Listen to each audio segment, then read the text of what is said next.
बहुत बहुत स्वागत है आपका। Thank you very much for coming to the session. तो आज की प्रैक्टिस हम शुरू करते हैं। देखिए, आज के सेशन में हम करेंगे कुछ डेली यूज के सेंटेंसेस की practice. Logic of spoken English आपको इस सेशन में समझ में आ जाएगा। पूरा सेशन आप देखिएगा। एक्चुअल में सिर्फ ट्रांसलेशन और ग्रामर से कुछ नहीं होता है, सारा का सारा गेम है ऑल्टरनेट्स का, कि घुमा फिरा करके हम सेंटेंस को फॉर्म कर पाएं और अपने मैसेज को क्लियरली कन्वे कर पाएं। ऑलराइट, तो उस मैसेज को कितने तरीके से कन्वे किया जा सकता है, इस सिचुएशन में सेंटेंस को कितने तरीके से फॉर्म किया जा सकता है इजीली और लिटरल ग्रामर को यूज करके, तो दोनों तरीके से उन सेंटेंसेस को बोल करके देखेंगे। So I be sharing my screen with you. Screen में आपके साथ मैं शेयर कर देता हूं। देखिए, प्रैक्टिस करने का बेस्ट तरीका बस यही है कि whatever you see on the screen in English you repeat every sentence after me loudly.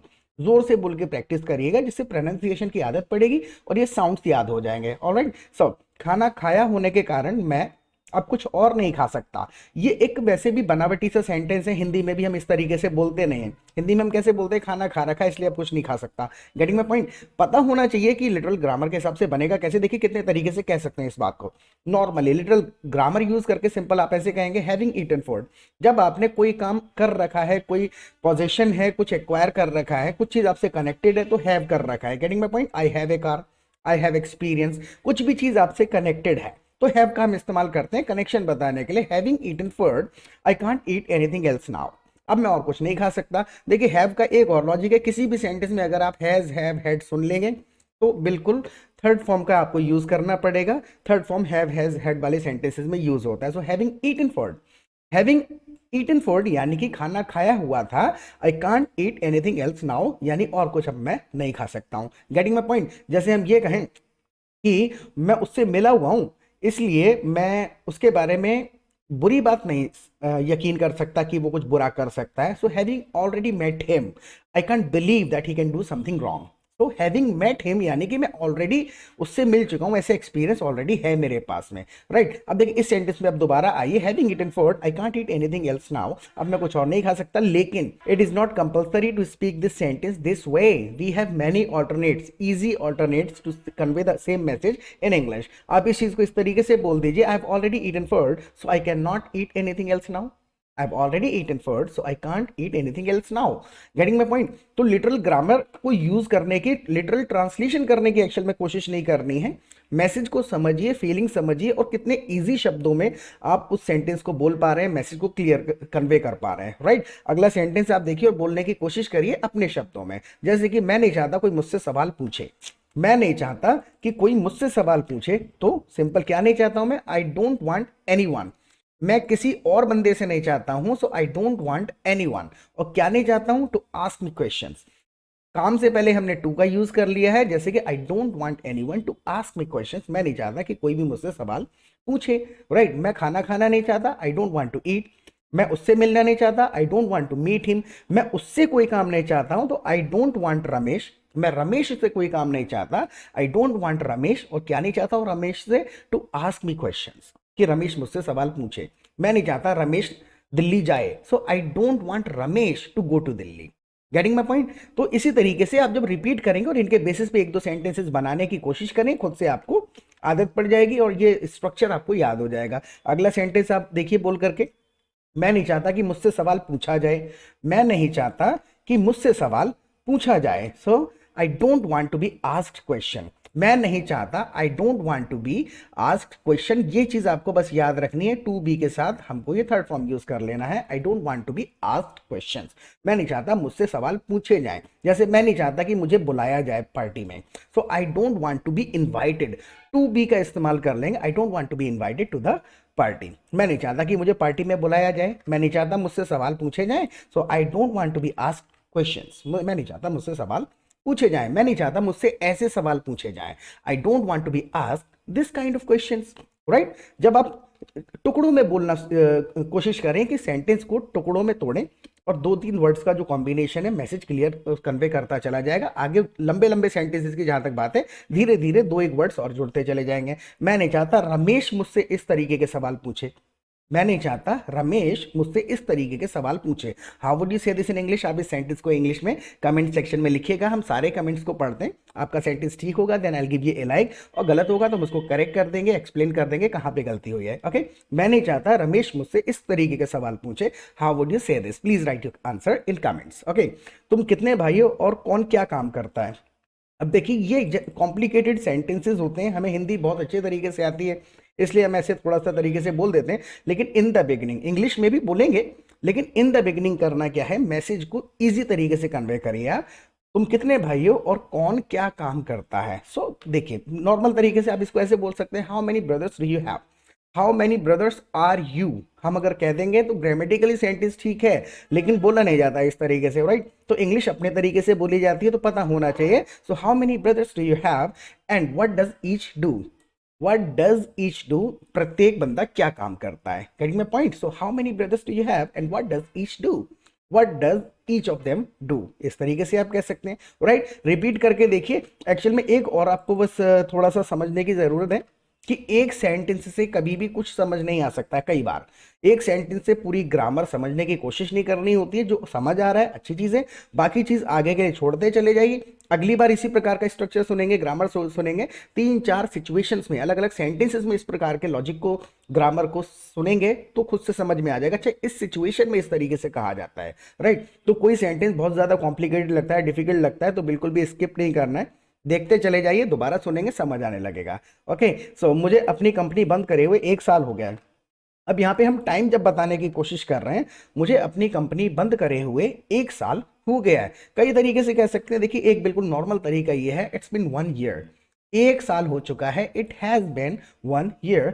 और उसके बाद में समय पे जब एम्फेसाइज कर रहे हैं, समय की बात कर रहे हैं कि कब से समय है, so it's been 1 year since I shut down my company, जब मैंने अपनी कंपनी बंद करी थी। It's been 1 year since I met him, जब मैं उससे मिला था। मुझे 1 साल हो गया जब मैंने इंग्लिश सीखनी शुरू करी थी।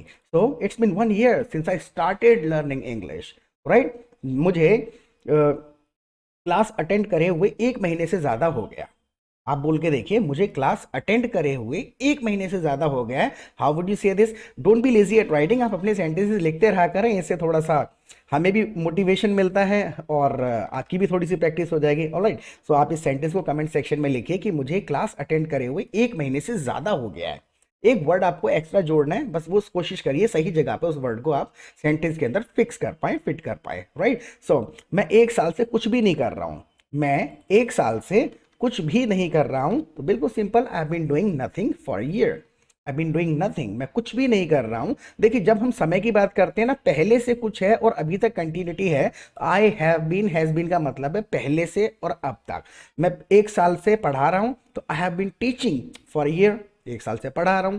और मैं 1 साल से कुछ भी नहीं कर रहा हूं, तो I been doing nothing for a year.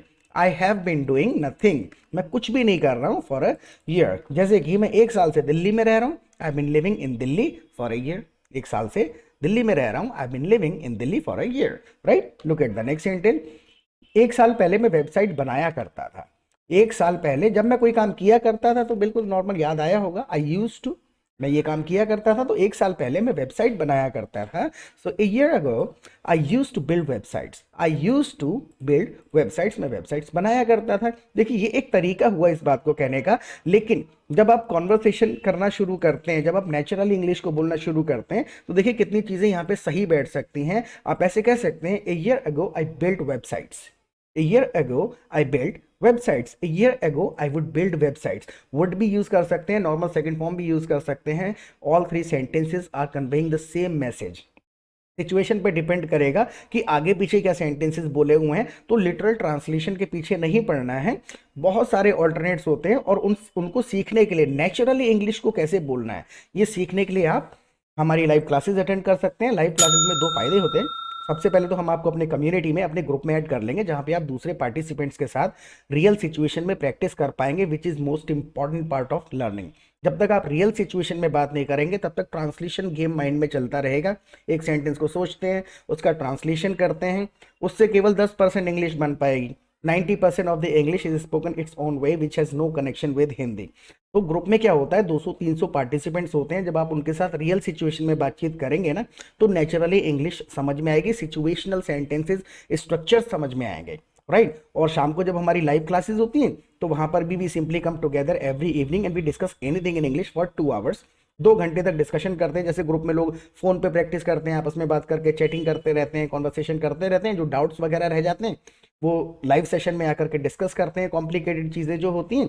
तो जब आप 1.5-2 घंटा रोजाना सेशन में बिताएंगे, 150-200 नए नए सेंटेंसेस सुनेंगे, उनका स्ट्रक्चर, लॉजिक, ग्रामर साथ के साथ समझेंगे, 15-20 दिन के अंदर कंसेप्ट क्लियर हो जाएंगे and you will start speaking English fast, fluently and confidently the way you want to speak, right. और फीस की बिल्कुल चिंता मत करिएगा, बहुत ही छोटा सा अमाउंट है, सो मोस्ट वेलकम है आपका। लाइव क्लासेस में आइए, कम्युनिटी को ज्वाइन करिए, दूसरे लोगों की इंग्लिश सुनिए, ब्रॉड इंग्लिश पता चलेगी और आप बोलना शुरू कर देंगे। सारा का सारा गेम है एटमॉस्फेयर का जो आपको यहाँ मिल जाएगा, प्रैक्टिस पार्टनर्स मिल जाएंगे, फ्रेंड्स मिल जाएंगे। ओके, सो मेरी कंपनी अच्छी चल रही थी, जैसे मेरी कंपनी अच्छी चल रही थी, अब कई सारी चीज़ें कही जा सकती है। My company was doing well, my company was running well भी आप कह सकते हैं। अब जैसे मान के चलिए कोई बंदा आपसे पूछे भाई आपका बिजनेस कैसा चल रहा है, तो आपका बिजनेस कैसा चल रहा है, अब आपको बताना है मेरा बिजनेस अच्छा चल रहा है, तो my business is doing well, right. अगर आपको ये इंग्लिश में पूछना ही पड़े आपका बिजनेस कैसा चल रहा है, तो how is your business doing, how is your business doing, right. आपकी जॉब कैसी चल रही है, how are you doing with your job, how are you doing with your job, right. Look at the next sentence में, अच्छे पैसे कमा रहा था, मैं अच्छे पैसे कमा रहा था, so I was earning good money. जैसे my business was doing well and I was earning good money, मैं अच्छे पैसे कमा रहा था। अचानक से सब बदल गया, मेरी कंपनी बंद हो गई और मैं कंगाल हो गया। 3 छोटे छोटे सेंटेंसेस हैं, बस वो हमको पता होने चाहिए, उनके ऑल्टरनेट्स पता होने चाहिए। इन्हीं 3 छोटे छोटे सेंटेंसेस को कम से कम भी तो 20 तरीके से बोला जा सकता है, सिचुएशन बताने की जब कोशिश करेंगे। लेकिन अगर इस वर्ड ऑर्डर में इन सारे शब्दों को ट्रांसलेट करेंगे तो एक भी तरीका पॉसिबल नहीं है। देखिए कितने तरीके से कह सकते हैं, सडनली एवरीथिंग चेंज्ड, अचानक से एवरीथिंग चेंज, सब कुछ बदल गया। माई कंपनी शट डाउन, मेरी कंपनी बंद हो गई। एंड आई बिकेम ब्रोक, मैं कंगाल हो गया। जैसे आई एम ब्रोक जब हम कह देते हैं, ब्रोक वर्ड एक्चुअल में यूज किया जाता है कंगाली के लिए। आई हैव नथिंग, मेरे पास कुछ भी नहीं है, so I am broke. So suddenly everything change, my company shut down and I became broke, मैं कंगाल हो गया। और उसके बाद में क्या हुआ, मैं कर्जे में डूबता चला गया, मैं कर्जे में डूबता चला गया। So I kept sinking into debt. इसको एक्चुअल में स्पेलिंग है DEBT, लेकिन इसको डेट ही बोल दिया जाता है। आप इसमें से बी हटा के प्रोनाउंस करिए, डेट बोल दीजिए। So I kept sinking into debt, यानी कि मैं कर्जे में डूबता चला गया। अब ये वाला जो सेंटेंस है बिल्कुल हिंदी और इंग्लिश के सारे वर्ड्स आपस में मैच कर रहे हैं, राइट। ऐसा कई बार हो जाता है, केस आ जाता है ऐसा, जो इंग्लिश और हिंदी के दोनों सेंटेंसेस मैच कर जाते हैं, लेकिन वो सिर्फ 10% होते हैं।